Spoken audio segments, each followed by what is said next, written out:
بسم اللہ الرحمن الرحیم۔ السلام علیکم۔ ایک خاتون نے حضور صلی اللہ علیہ وآلہ وسلم کی خدمت میں حاضر ہو کر کچھ سوال کیا، لیکن اس وقت آپ صلی اللہ علیہ وآلہ وسلم کے پاس دینے کے لیے کچھ نہیں تھا، اس لیے معذرت فرمائی۔ اتنے میں نماز کا وقت ہو گیا۔ آپ صلی اللہ علیہ وآلہ وسلم اٹھ کر مسجد میں چلے گئے اور یہ خاتون اپنے داماد کے گھر چلی گئیں۔ وہاں انہوں نے دیکھا داماد صاحب گھر میں بیٹھے ہیں جبکہ اذان ہو چکی تھی۔ حیران ہوئیں اور بولیں، یہ کیا، نماز کا وقت ہو گیا اور تم گھر میں بیٹھے ہو؟ اس پر داماد صاحب نے کہا، امی جان، بات یہ ہے کہ میرے پاس ایک ہی قمیض تھی، اس پر بھی میں نے پیبند لگا رکھا تھا۔ رسول اللہ صلی اللہ علیہ وآلہ وسلم نے وہ مجھ سے عاریتاً لے لی، کیونکہ رسول اللہ صلی اللہ علیہ وآلہ وسلم کے پاس بھی پہننے کے لائق کوئی کپڑا نہیں تھا۔ اب مجھے شرم آئی کہ قمیص کے بغیر مسجد جاؤں اور لوگوں کو بتاتا پھروں کہ حضور نے میری قمیص لی ہے۔ داماد کا جواب سن کر حضرت شفا بنت عبداللہ رضی اللہ تعالی عنہا بہت شرمسار ہوئیں کہ اس حالت میں وہ رسول اللہ صلی اللہ علیہ وآلہ وسلم سے سوال کر رہی تھیں، اور ان کے داماد کا حال یہ تھا کہ ایک ہی قمیض تھی جو اتار کر رسول اللہ صلی اللہ علیہ وآلہ وسلم کو دے دی۔ ان داماد کا نام حضرت شرحبیل بن حسنہ رضی اللہ تعالی عنہ تھا۔ حضرت شرحبیل کے والد کا نام عبداللہ بن مطاع تھا۔ آپ کا تعلق بنو تمیم سے تھا۔ یہ ابھی بچے ہی تھے کہ والد کا انتقال ہو گیا۔ والدہ کا نام حسنہ تھا۔ اہل مکہ چونکہ ان کے والد کو نہیں جانتے تھے، اس لیے آپ کو شرحبیل بن حسنہ کے نام سے پکارا جانے لگا۔ تاریخ میں آپ کو اسی نام سے یاد کیا جاتا ہے۔ حضور صلی اللہ علیہ وآلہ وسلم کی وفات کے بعد حضرت ابوبکر صدیق رضی اللہ تعالی عنہ کے خلیفہ ہوتے ہی مرتدوں کا فتنہ نمودار ہو گیا۔ آپ نے اس فتنے کے خلاف 11 لشکر روانہ فرمائے۔ ان میں سے ایک لشکر حضرت شرحبیل بن حسنہ رضی اللہ تعالی عنہ کی قیادت میں روانہ فرمایا۔ انہیں ہدایت فرمائی کہ مسیلمہ کذاب کے مقابلے کے لیے حضرت اکرمہ رضی اللہ تعالی عنہ کا جو لشکر بھیجا گیا ہے، یہ اس کی مدد کریں اور اس کے بعد کندہ اور حضر موت کے مرتدوں کا کام تمام کریں۔ اب ہوا یہ کہ مسیلمہ کذاب نے اپنے گرد بہت طاقت جمع کر لی تھی۔ حضرت اکرمہ رضی اللہ تعالی عنہ اس کی طاقت کا درست طور پر اندازہ نہ کر سکے، اور حضرت شرحبیل رضی اللہ تعالی عنہ کی آمد سے پہلے ہی اس سے جنگ شروع کر بیٹھے، چنانچہ انہیں پسپا ہونا پڑا۔ حضرت شرحبیل رضی اللہ تعالی عنہ وہاں پہنچے تو ان کے ساتھ بھی یہی صورتحال پیش آئی، لیکن انہوں نے یہ کیا کہ پیچھے ہٹ کر مسیلمہ کے ساتھ چھیڑ چھاڑ جاری رکھی تاکہ اسے مصروف رکھا جا سکے، اور دوسری طرف انہوں نے حضرت ابوبکر صدیق رضی اللہ تعالی عنہ کو ساری صورتحال لکھ بھیجی۔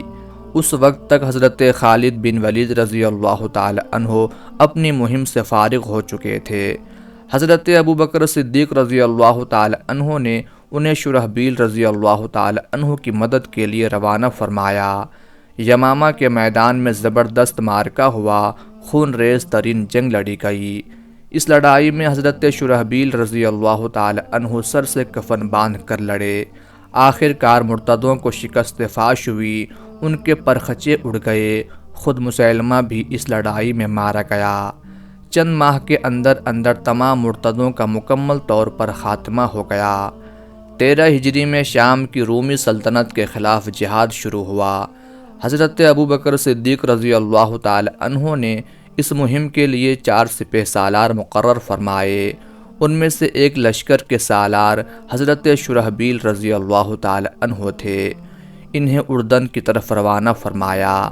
یہ علاقہ بھی اس وقت شام میں شامل تھا۔ ان کے علاوہ 3 لشکر حضرت ابو عبیدہ بن جراح، حضرت یزید بن ابو سفیان اور حضرت عمر بن عاص رضی اللہ عنہم کی قیادت میں حمص، بلقا اور دمشق کی سمتوں میں روانہ کیے گئے۔ یہ سب علاقے شام میں شامل تھے۔ ان چاروں لشکروں کے سالاروں کو ہدایت کی گئی کہ جو لشکر اپنی مہم سے فارغ ہو جائے وہ اپنے نزدیک کے دوسرے اسلامی لشکر کی مدد کو پہنچ جائے۔ اس صورت میں لشکر کے سپہ سالار وہی ہوں گے جو اس محاذ پر پہلے سے لڑ رہے ہوں گے، اور اگر کسی میدان میں سب کے سب جمع ہو جائیں تو اس صورت میں سپہ سالار حضرت ابو عبیدہ بن جراح رضی اللہ تعالی عنہ ہوں گے۔ حضرت یزید بن ابو سفیان رضی اللہ تعالی عنہ سب سے پہلے مدینہ منورہ سے روانہ ہوئے۔ تبوک کے مقام پر ان کا مقابلہ رومیوں کی ایک زبردست فوج سے ہوا۔ اس فوج کی قیادت روم کے 4 تجربہ کار سالار کر رہے تھے۔ اس فوج کے مقابلے میں حضرت یزید بن ابو سفیان رضی اللہ تعالی عنہ کی فوج بہت کم تھی، لیکن انہوں نے اللہ پر بھروسہ کیا اور اس سے ٹکرا گئے۔ خوب جم کر لڑے۔ پہلے دن لڑائی کا فیصلہ نہ ہو سکا، دوسرے دن پھر مقابلہ شروع ہوا۔ عین اس وقت جب لڑائی پورے زوروں پر تھی، حضرت شرحبیل رضی اللہ تعالی عنہ اپنے لشکر کے ساتھ وہاں پہنچ گئے۔ یہ حضرت یزید بن ابو سفیان رضی اللہ تعالی عنہ کی روانگی کے بعد بصرہ کی طرف روانہ ہوئے تھے، لیکن جب انہیں معلوم ہوا کہ حضرت یزید بن ابو سفیان رضی اللہ تعالی عنہ کا مقابلہ بڑے لشکر سے شروع ہو چکا ہے تو یہ ان کی مدد کو پہنچ گئے۔ اللہ اکبر کا فلک شگاف نعرہ لگا کر جب یہ میدان جنگ میں کودے تو حضرت یزید بن ابو سفیان رضی اللہ تعالی عنہ نے اس مدد کو اللہ کی مدد خیال کیا۔ مسلمانوں کے حوصلے بڑھ گئے اور ادھر رومیوں کے رنگ اڑ گئے۔ مسلمانوں نے رومیوں کی صفوں کی صفیں الٹ کر رکھ دیں، انہیں گاجر مولی کی طرح کاٹ ڈالا، یہاں تک کہ رومی فوج اپنے ہزارہ آدمی کٹوا کر بھاگ نکلی۔ جنگ کے بعد حضرت یزید بن ابو سفیان رضی اللہ تعالی عنہ حضرت شرحبیل رضی اللہ تعالی عنہ سے بغل گیر ہوئے، دونوں نے ایک دوسرے کو مبارکباد دی۔ اب حضرت یزید بن ابو سفیان نے بلقا کا رخ کیا اور حضرت شرحبیل رضی اللہ تعالی عنہ بصرہ کی طرف چلے۔ بصرہ کا حاکم روباز تھا۔ حضرت شرحبیل رضی اللہ تعالی عنہ اپنے 4000 جانبازوں کا لشکر لیے بصرہ پہنچ گئے۔ اس دوران حضرت خالد بن ولید رضی اللہ تعالی عنہ بھی عراق عرب سے اپنی فوج کے ساتھ بصرہ ان سے آ ملے۔ انہوں نے حضرت شرحبیل رضی اللہ تعالی عنہ کے ساتھ مل کر بصرہ کے رومی جنگجوؤں پر ایسی کاری ضرب لگائی کہ وہ چیخ اٹھے، ہمیں امان دی جائے، ہمیں پناہ دی جائے۔ انہوں نے قلعہ کا دروازہ کھول دیا۔ حضرت خالد رضی اللہ تعالی عنہ نے جزیے کی شرط پر انہیں امان دے دی۔ اس کے بعد وہ حضرت شرحبیل رضی اللہ تعالی عنہ کو بصرہ میں چھوڑ کر خود دمشق کی طرف بڑھے اور حضرت ابو عبیدہ رضی اللہ تعالی عنہ کے ساتھ مل کر شہر کا محاصرہ کر لیا۔ دوسری طرف ہرقل کو بصرہ پر مسلمانوں کے قبضہ کی اطلاع ملی تو اس نے 90,000 رومی فوج مسلمانوں کے مقابلہ کے لیے بھیج دی۔ اس فوج نے اجنادین پہنچ کر جنگ کی تیاریاں شروع کیں۔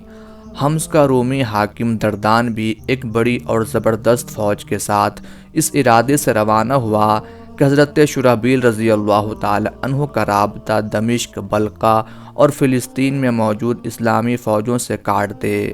حضرت ابو عبیدہ اور خالد بن ولید رضی اللہ عنہما کو رومیوں کی پیش قدمی اور تیاریوں کی اطلاعات ملیں تو انہوں نے فیصلہ کیا تمام اسلامی فوجیں ایک جگہ جمع ہو کر اس طوفان کا سامنا کریں۔ چنانچہ وہ دمشق سے محاصرہ اٹھا کر اجنادین کی طرف بڑھے اور باقی سالاروں کو بھی وہاں پہنچنے کا پیغام بھیج دیا۔ اس طرح حضرت شرحبیل رضی اللہ تعالی عنہ بصرہ سے اجنادین کی طرف چل پڑے۔ دردان نے ان کا راستہ روکنے کی پوری کوشش کی لیکن روک نہ سکا، وہ اجنادین پہنچ گئے۔ ان کے بعد حضرت یزید بن ابو سفیان اور حضرت عمر بن عاص رضی اللہ عنہما بھی اپنی فوجیں لے کر اجنادین آ کر بڑے اسلامی لشکر کے ساتھ مل گئے۔ دوسری طرف دردان بھی اپنی فوج کو وہاں لے آیا اور رومی لشکر کے ساتھ شامل ہو گیا۔ 28 جمادی الاولیٰ 13 ہجری کو اجنادین کے میدان میں مسلمانوں اور رومیوں کے درمیان بہت خونریز لڑائی ہوئی۔ رومیوں نے دلیری دکھانے میں کوئی کسر نہ چھوڑی، لیکن مسلمانوں کے جوش اور جذبے کے آگے ان کی ساری دلیری دھری کی دھری رہ گئی۔ یوں بھی اللہ تعالیٰ نے مسلمانوں کو وہ عظیم سپہ سالار عطا فرمائے تھے جن کا کوئی مقابلہ نہیں تھا۔ دردان، تزارک اور قبقلہ وغیرہ بڑے بڑے رومی افسر مارے گئے تو ان کا حوصلہ شکست کھا گیا، وہ بدحواس ہو کر بھاگے۔ اس لڑائی میں 3000 مسلمان شہید ہوئے، جبکہ رومی کئی گنا زیادہ مارے گئے۔ اجنادین کے شہداء میں حضرت عمرو بن عاص رضی اللہ تعالی عنہ کے چھوٹے بھائی حضرت ہشام بن عاص رضی اللہ تعالی عنہ بھی تھے۔ یہ شروع میں اسلام لانے والوں میں شامل تھے۔ جب مسلمان رومیوں کا تعاقب کر رہے تھے تو راستے میں تنگ گھاٹی آ گئی، اس میں سے ایک وقت میں صرف ایک آدمی گزر سکتا تھا۔ جو مسلمان اس مقام سے پار ہو گئے ان سے رومی لڑنے لگے۔ ایسے میں حضرت ہشام بن عاص رضی اللہ تعالی عنہ اس گھاٹی میں شہید ہو گئے۔ اب مسلمانوں کا آگے بڑھنا رک گیا، کیونکہ آگے ان کے مسلمان بھائی کی لاش پڑی تھی۔ ان کے آگے بڑھنے سے لاش گھوڑوں کے سموں سے کچلی جاتی۔ اس کیفیت کا حضرت عمرو بن عاص رضی اللہ تعالی عنہ کو پتہ چلا تو انہوں نے مسلمانوں سے مخاطب ہو کر کہا، مسلمانوں، اللہ تعالیٰ نے میرے بھائی کو شہادت عطا فرما دی، اس کی روح کو اٹھا لیا، یہاں تو صرف جسم ہے، اس لیے تم لاش کے اوپر سے گزر جاؤ اور اللہ کے دشمنوں سے لڑو۔ یہ کہہ کر انہوں نے خود گھوڑا آگے بڑھایا، دوسروں نے ان کا ساتھ دیا۔ اس طرح شہید کی لاش کے ٹکڑے ہو گئے۔ جنگ ختم ہوئی تو حضرت عمرو بن عاص رضی اللہ تعالی عنہ نے بھائی کی لاش کے ٹکڑے جمع کر کے دفن کر دیے۔ اب اسلامی لشکر دمشق کی طرف بڑھا، دمشق کا محاصرہ کر لیا۔ اس دوران حضرت ابو بکر صدیق رضی اللہ تعالی عنہ وفات پا گئے۔ ان کے بعد حضرت عمر فاروق رضی اللہ تعالی عنہ خلیفہ بنے۔ ادھر یہ محاصرہ جاری تھا۔ آخر ایک دن حضرت شرحبیل رضی اللہ تعالی عنہ نے بڑے پرجوش انداز میں قلعہ پر حملہ کیا۔ ادھر قلعہ سے تیروں کی بارش شروع ہو گئی۔ تیروں کی بارش سے حضرت شرحبیل رضی اللہ تعالی عنہ کے کئی ساتھی زخمی اور شہید ہو گئے۔ ان میں مشہور صحابی حضرت سعید بن ربان رضی اللہ تعالی عنہ بھی شہید ہوئے۔ ان کی اہلیہ حضرت ام ربان رضی اللہ تعالی عنہ بھی لشکر میں شامل تھیں، تیر اندازی میں حد درجے ماہر تھیں۔ انہوں نے تاک تاک کر رومیوں کو تیر مارے۔ ایک تیر اس پادری کو لگا جو صلیب ہاتھ میں پکڑے رومیوں کو جوش دلا رہا تھا۔ تیر لگتے ہی صلیب اس کے ہاتھ سے گری، اس پر رومی بھڑک گئے۔ قلعہ کا دروازہ کھول کر مسلمانوں پر حملہ آور ہوئے۔ حضرت شرحبیل رضی اللہ تعالی عنہ نہایت جمع مردی سے ان کے مقابلے میں ڈٹے رہے۔ ادھر حضرت ام ربان رضی اللہ تعالی عنہ کی کمان سے نکلا ہوا ایک تیر رومی سردار تومائی کی آنکھ میں لگا۔ وہ چیخ مار کر بھاگا۔ اس کے لشکر نے بھی اس کا ساتھ دیا۔ اس کے ساتھ ہی اس کا لشکر بھی بھاگا، سب قلعے میں گھس گئے۔ اس طرح کئی بار حضرت شرحبیل رضی اللہ تعالی عنہ نے جوش دکھایا اور دشمنوں پر بھاری پڑتے رہے۔ خود حضرت خالد بن ولید رضی اللہ تعالی عنہ نے ان کی تعریف کی۔ آخر کئی ماہ بعد قلعہ فتح ہو گیا۔ حضرت ابو عبیدہ رضی اللہ تعالی عنہ نے اعلان فرمایا، مال غنیمت نہ لوٹا جائے، کسی کو قیدی نہ بنایا جائے۔ اس کے بعد مسلمانوں نے اردن کا رخ کیا۔ یہاں رومی زور و شور سے مسلمانوں سے جنگ کی تیاریوں میں مصروف تھے۔ ان کا پڑاؤ نہل کے مقام پر تھا۔ اس مقام کی طرف حضرت عمر رضی اللہ تعالی عنہ نے حضرت شرحبیل رضی اللہ تعالی عنہ کو بھیجا۔ رومیوں نے ان پر رات کے وقت حملہ کرنے کا پروگرام ترتیب دیا، لیکن حضرت شرحبیل رضی اللہ تعالی عنہ چوکنے تھے، لہٰذا وقت پر مقابلے کے لیے تیار ہو گئے۔ گھمسان کی لڑائی ہوئی، یہاں تک کہ تمام رات بیت گئی، لڑائی دن میں داخل ہو گئی۔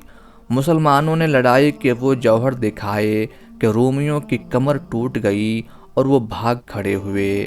اب یہ مجاہدین بیسان کے مقام پر پہنچے۔ رومی یہاں زیادہ دیر نہ ٹھہر سکے اور صلح پر مجبور ہوئے۔ اس طرح حضرت شرحبیل رضی اللہ تعالی عنہ نے اردن کے آس پاس کے تمام علاقے بھی فتح کر لیے۔ پے در پہ شکست کھانے پر روم کا بادشاہ ہرقل غصے سے پاگل ہو گیا۔ اس نے مسلمانوں سے ایک فیصلہ کن جنگ لڑنے کے لیے تمام علاقوں سے فوجیں بلا لیں۔ ان گنت رومیوں کو فوج میں بھرتی کر لیا۔ رومیوں کے فوجی دستے انطاکیہ میں جمع ہو گئے۔ ہرقل نے اپنے نامور سپہ سالار باہان کو فوج کی کمان سونپی اور حکم دیا کہ مسلمانوں کا نام و نشان مٹا دے۔ دوسری طرف حضرت ابو عبیدہ رضی اللہ تعالی عنہ کو رومیوں کی زبردست تیاریوں کی اطلاع ملی۔ انہوں نے بھی سپہ سالاروں کو حمص بلا لیا، مشورہ کیا، طے پایا کہ حمص چھوڑ کر دمشق روانہ ہوں۔ حمص کے عیسائیوں نے جزیے میں ایک بھاری رقم مسلمانوں کو ادا کی تھی۔ اب جب کہ مسلمانوں کو حمص سے نکلنا پڑا اور وہ ان عیسائیوں کی حفاظت کے قابل نہ رہے تو وہ ساری رقم انہیں واپس کر دی۔ مسلمانوں کا یہ سلوک دیکھ کر عیسائی حیرت زدہ رہ گئے، رو رو کر مسلمانوں کو دعائیں دینے لگے، ان کی جلد واپسی کی دعائیں کرنے لگے۔ تمام مسلمان سپہ سالار دمشق میں جمع ہوئے اور رومی فوج اردن میں داخل ہو گئی۔ اس نے ہر طرف تہلکہ مچا دیا۔ مسلمانوں نے مشورہ کیا کہ تمام اسلامی فوجیں ایک جگہ جمع ہو کر رومیوں کا مقابلہ کریں اور امیر المومنین حضرت عمر فاروق رضی اللہ تعالی عنہ سے بھی مدد طلب کی جائے۔ اس فیصلے کے بعد ان سب نے دمشق سے کوچ کیا اور اردن کی حدود میں پہنچ کر یرموک کے مقام پر پڑاؤ ڈالا۔ رومی فوجیں بھی طوفانی رفتار سے وہاں آ گئیں۔ رومی لشکر کی تعداد 2 لاکھ سے 5 لاکھ تک مورخین نے لکھی ہے، جبکہ ان کے مقابلے میں اسلامی لشکر کی کل تعداد 30,000 کے لگ بھگ تھی۔ تاہم اسلامی فوج کے حوصلے بہت بلند تھے۔ اس لڑائی میں حضرت شرحبیل رضی اللہ تعالی عنہ میسرہ کے سپہ سالار تھے۔ انہوں نے شروع سے آخر تک ایسی جواں مردی دکھائی کہ ہر ایک نے ان کے جوش ایمان کی تعریف کی۔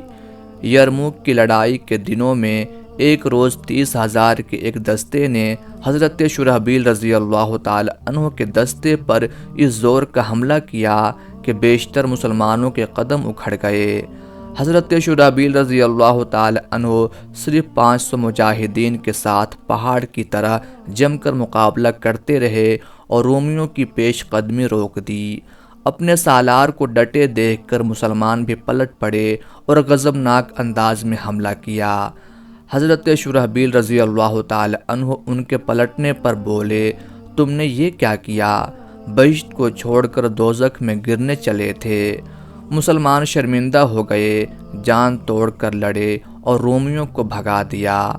ایک اور موقع پر دشمن کے 1 لاکھ تیر اندازوں نے مل کر مسلمانوں پر حملہ کیا۔ انہوں نے اس قدر تیر برسائے کہ سینکڑوں مجاہدین شہید یا زخمی ہو گئے۔ مورخین نے لکھا ہے کہ یہ مسلمانوں پر سخت ترین دن تھا۔ شہداء اور دوسرے زخمیوں کے علاوہ 700 مسلمانوں کی آنکھوں میں تیر لگے، ان کی ایک ایک آنکھ ضائع ہو گئی۔ اس موقع پر حضرت خالد بن ولید رضی اللہ تعالی عنہ نے اپنے کچھ آزمائے ہوئے جانبازوں کو ساتھ لیا اور تیروں کی بارش میں سرپٹ گھوڑے دوڑاتے ہوئے تیر اندازوں پر جا پڑے اور تابڑ توڑ حملے کر کے ان میں بھگدڑ مچا دی۔ ان جانبازوں میں حضرت شرحبیل رضی اللہ تعالی عنہ بھی تھے۔ ایک دن رومی جرنیل ابن قناطیر نے میسرہ پر بڑا زبردست حملہ کیا۔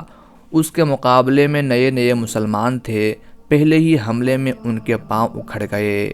رومی تعاقب کرتے عورتوں کے خیموں تک پہنچ گئے۔ یہ حالت دیکھ کر عورتیں باہر نکل آئیں۔